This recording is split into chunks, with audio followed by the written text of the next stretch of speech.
Yeah, what a fun game. Just really impressed with this group's poise and composure to withstand Iowa's run to get a really great road win in a really tough environment. This is a tough stretch for us, and we're just trying to stack days with all these conference games that we have in a row.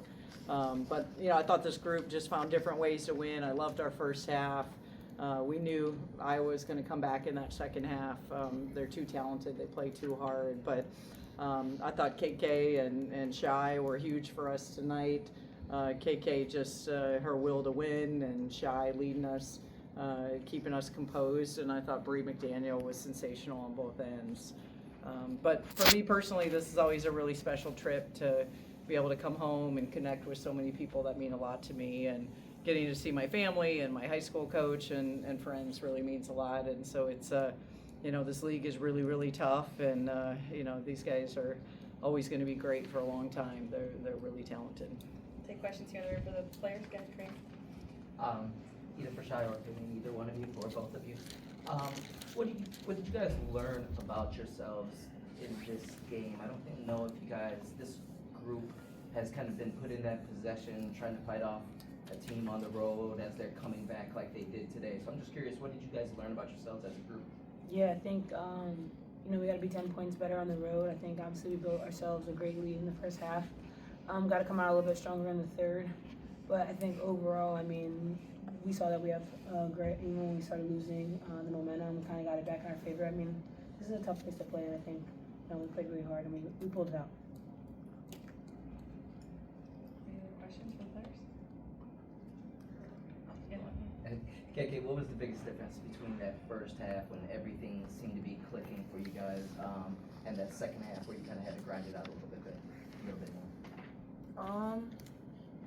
I think Iowa came out with the punch in the second half, but we know how to, get played through that. We're not going to crumble from teams going on runs, because that's just how basketball is. And I feel like we stayed composed. We spoke in our huddles, stay together, just rebound to the little things, and I think we accomplished that.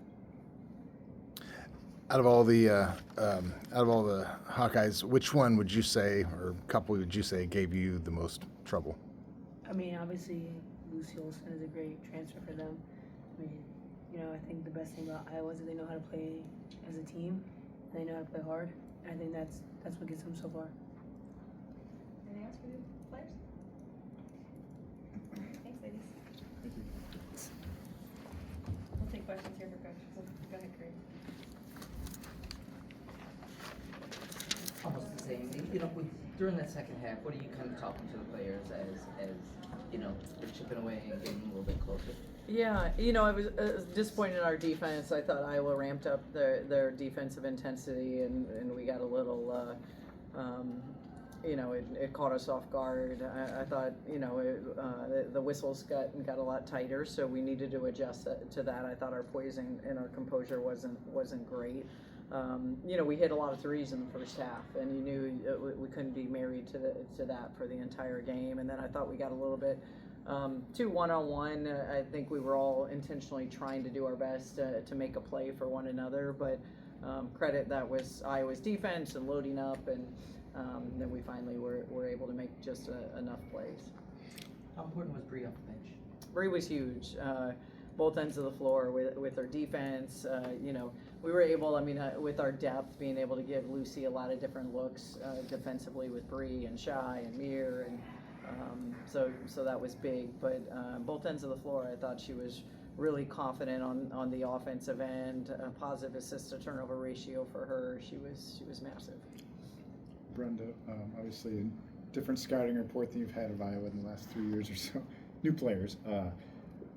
Specifically among the freshman class, the new players, what did you see in the scouting report? Maybe what do you see in person? Yeah, I told Jan I'm really impressed what she's done with this team, and to have that type of confidence in your freshmen, and they're playing above the level of most freshmen, in conference play. So that doesn't bode well for the rest of us for the future, but they're really, really good, and you can see the trust level she has, that depth.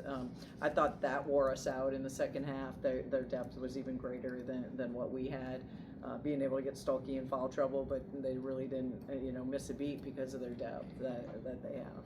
Coach, how are you able to really turn them over a lot in the first half? I thought, we anticipated really well. I thought, you saw when KK ran me over on the sideline, she was, just the sideline press break we were able to take away. I thought we were able to get to the 50-50 balls a little bit more. And then I thought that changed in the second half. I thought they dug our dribble a little bit more and got more of those plays, their hands on the ball. But I thought that allowed us to be successful in the first half. Not many people are able to come into Carver and build a 46-21 lead in the first half. What stood out to you in particular, maybe on either side of the ball, that you felt like you did well in the first half? Well, I think, they shared with me, we went, I couldn't feel it, but we went 8 minutes, I think, in that second quarter where they didn't score. That's massive to go on the road. And, it says a lot about this team because your offense isn't going to fall all the time. And being on the road, you've got to be able to have that defensive intensity. So that was huge for us. I guess you never stop learning. What did you learn from last season? Because it was such an outlier for your program. Yeah, there's probably a lot of factors that go into that. I think, you saw we were able to, recruit out of the portal very heavily. We were able to go and, find more players that kind of fit this Maryland roster with athleticism and rebounding. These are different times now with the portal and being able to find those fits. So I can't say enough about our staff. I thought we were really intentional in the pieces we went after. Last year's team fought to be able to get us into the tournament, but these pieces that we were able to get this year really fit the style of play that we wanted to have. Looked like Shy drew 8 fouls today, and it helped contribute to the foul trouble that Iowa was in. Was that something that was something that your team was trying to generate for today? Yeah, when you look at her and KK drew 6, I mean that's who they are. They're really good at drawing fouls, and you need to be able to have that on the road to get to the free throw line 22 times, and so that was a big factor as well. The crowd's obviously stuck with it to the end. What does that say about the culture that Lisa Bluter and now Jan Jensen has built here? Yeah, I love it. Growing up here and coming to camp here in Carver and just seeing where the game has gone, and you can see the success obviously that Iowa had with their back-to-back Final Four runs, and Caitlin, and then just to continue. This is who the Midwest is. This is who Iowa is. It's just to have a room full of media supporting the team as well as the fans, and they never left early. They were there through the whole time, but they're a massive X factor. This is a really hard place to come in and play, and it used to not be that way. So it says a lot about Lisa. Really happy for her and her retirement, but she created this, and Jan, they haven't missed a beat with Jan, and rightly so, with her by her side for all those years. Jan's done a phenomenal job. Thanks, everyone. Thank you. Thank you.